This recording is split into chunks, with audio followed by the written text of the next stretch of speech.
Today, we're going to be talking about finding the unit rate. So, in terms of how do we find the unit rate, we need to take the quantity over the units.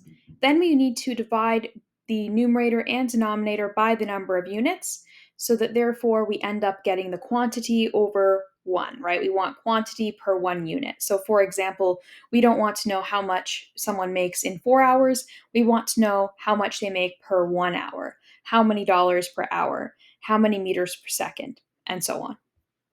So, one example, a runner completes a 10-kilometer race in 50 minutes.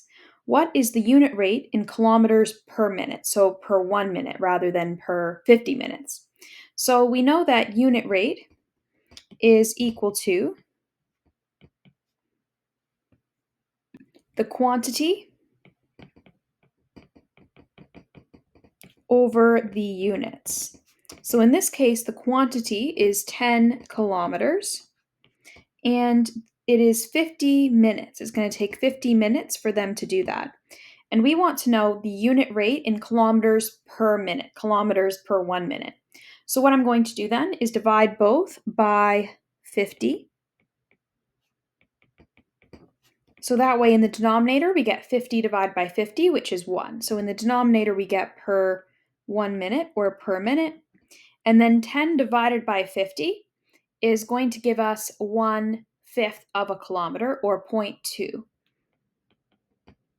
Therefore, the unit rate is 0.2 kilometers per minute, or 2/10 or 2/10 of a kilometer per minute, or 1/5 of a kilometer per minute.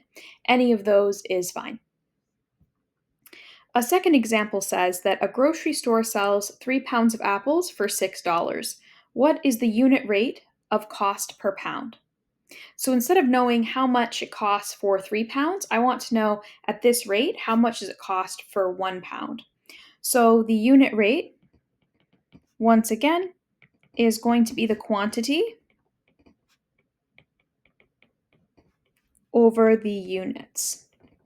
So the quantity is $6, and that is for 3 pounds. Now, I would like to know how many dollars it will cost for 1 pound. So for that, I'm going to take this and divide both by 3. And then we get $6 divided by 3 is $2. And then 3 pounds divided by 3 is just 1 pound or per pound. And so therefore, the unit cost for apples is $2 per pound. It costs $2 per pound for apples. As always, if you have any questions, please leave those down in the comment section, and we'll see you for the next one.